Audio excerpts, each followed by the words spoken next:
nunca baixa a guarda.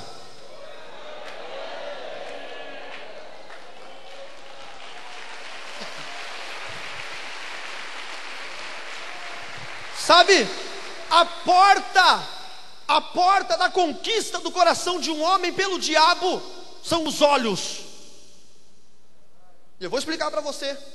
Sansão era um juiz de Israel. Ele andando pelo caminho, indo até os filisteus para pegar uma mulher, porque era um plano de Deus para destruir os filisteus. Um leão pulou em cima dele, ele matou o leão e jogou o leão no meio do mato. 7 dias depois ele voltou naquele mesmo caminho. Você já viu um leão morto, sim ou não? Não. Mas o que acontece com o leão 7 dias depois que ele foi rasgado ao meio? Está podre. Você não precisa ter visto um leão morto para saber que ele vai apodrecer depois de uma semana. Mas a Bíblia fala que Sansão saiu do caminho e foi ver o que tinha acontecido com o leão. Você não precisa fumar maconha para saber que a maconha faz mal. Você não precisa ir num baile para saber que lá tem prostituição. Você é inteligente o suficiente para saber que isso não vem de Deus. Sansão foi lá com os olhos ver o que tinha acontecido. Primeira coisa que aconteceu quando os filisteus prenderam Sansão: furaram os 2 olhos. A legalidade de entregar o seu coração ao diabo através dos olhos é a porta da conquista de Satanás na vida de um servo de Deus. Davi ficou um dia no palácio. Diz o texto que ele estava dormindo à tarde. Por que ele estava dormindo à tarde? Porque era comum os reis reinarem durante a manhã, onde o clima era mais ameno. Eles acordavam muito cedo, o povo, os súditos, os plebeus vinham até o pátio interior, e o rei da sacada dele reinava sobre aquele povo. Cada um vinha e fazia suas petições, e o rei estendia o cetro de ouro para dizer sim ou não. E depois do almoço ele descansava, ele dormia.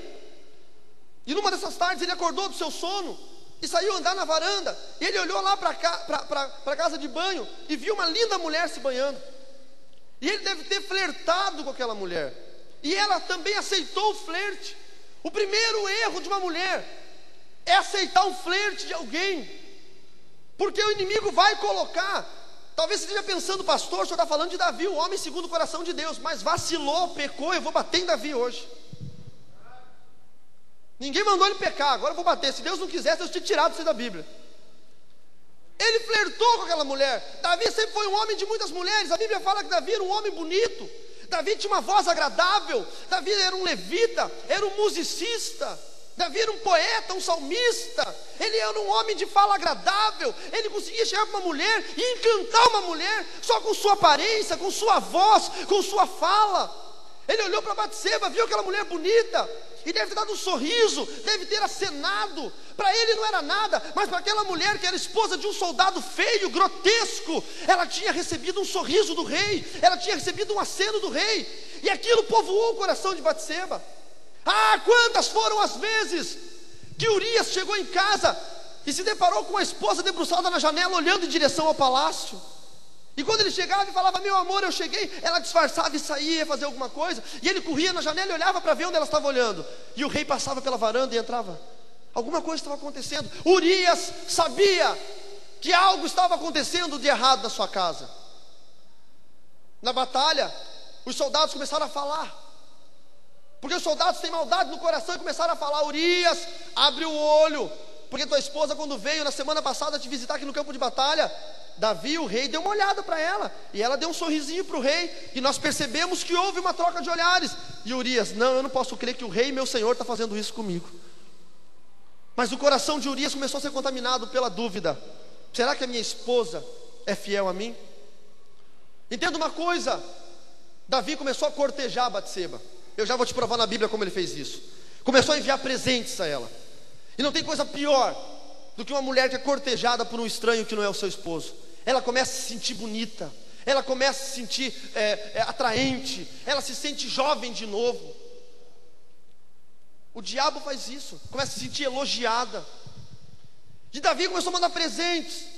Davi era sedutor, e ela começou a se emaranhar, começou a se embrenhar na sedução de Davi, até que um dia no verso 3 diz: mandou Davi saber quem era, e disseram-lhe: ela é a mulher de Urias, o teu soldado, o teu herói de guerra.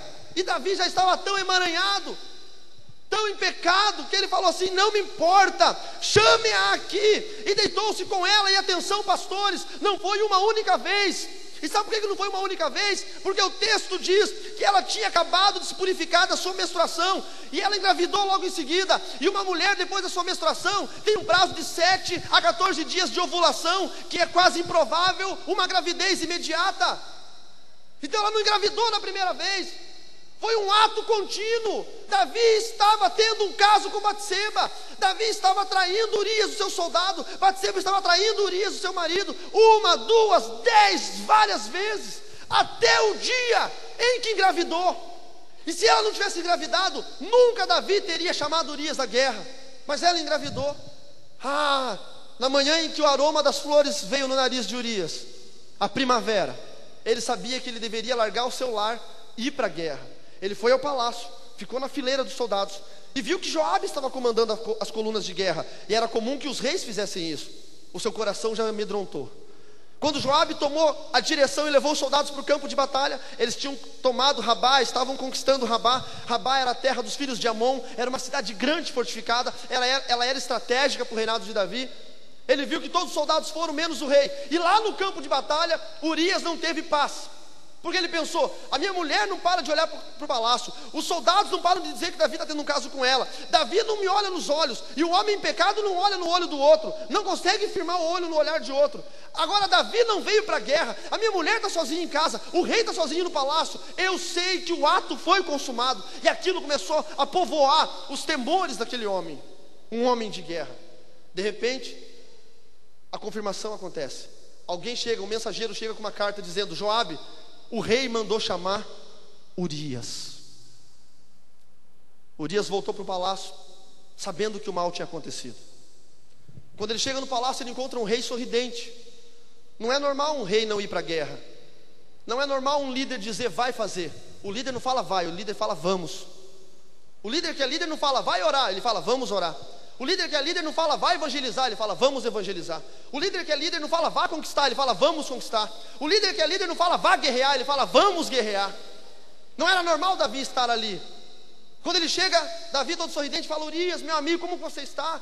E Urias muito reverente: Senhor, meu rei. E o rei disse: que é isso, Urias, nós somos amigos, me diga como é que está Joabe, como é que está a guerra, como é que está a conquista de Rabá. E Urias falou como estava a guerra. Então Davi falou: meu amigo, vá para a sua casa e descanse. Olha a resposta de Urias. Olha a resposta de Urias. Urias saiu, deitou nas escadas do palácio, aonde ficava a casa da guarda, mas também aonde ficavam os aleijados, aonde ficavam os mendigos, esmolando. Ele se colocou numa esteira. Esteira era lugar de cegos e aleijados. Ele ficou como um mendigo. Por quê? Porque ele estava se sentindo desprezível. Era comum em Israel um homem que se sentia desprezível rasgar suas vestes e jogar poeira sobre a sua cabeça e deitar no chão. Ele estava tão mal com a situação que estava vivendo dentro de sua casa, que ele se sentia imundo, mesmo não tendo culpa. A mulher reclamava dele: você não pode me dar um conforto maior, você não me dá um carinho, você não me faz uma frasezinha de poema. E aí o diabo começou a povoar isso nela. E o rei chegou e falou: Urias, por que você não foi para tua casa, rapaz? Você viajou tanto, vai para tua casa. Leia comigo no capítulo 11. Respondeu Urias no verso 11: a arca e os homens de Israel e de Judá repousam em tendas. O meu senhor Joabe e os seus soldados estão acampados ao ar livre. Olha o que ele diz, atenção, amados: como poderia ir eu para minha casa comer, beber? E olhou no fundo dos olhos de Davi e disse: e deitar-me com minha mulher? Ele sabia que Davi já tinha engravidado a esposa dele e tinha chamado ele para criar um artifício. Ouça uma coisa que eu vou dizer: Urias não tinha dado filhos para Batseba. Muitos anos de casado e ele não tinha dado filhos para ela. O povo da cidade considerava que Batseba era uma mulher amaldiçoada, porque a bem-aventurada tinha filhos, a amaldiçoada não tinha. Era um dos fatores que fez ela ceder à tentação e ao pecado. E ele olhou para o rei e falou: como que eu vou voltar na minha casa e deitar com a minha mulher? Ele quis dizer, em outras palavras: Davi, eu sei o que você fez com a minha esposa, e eu não vou voltar para minha casa, porque se eu for para minha casa deitar com ela, ela vai aparecer grávida e vocês vão dizer que o filho é meu.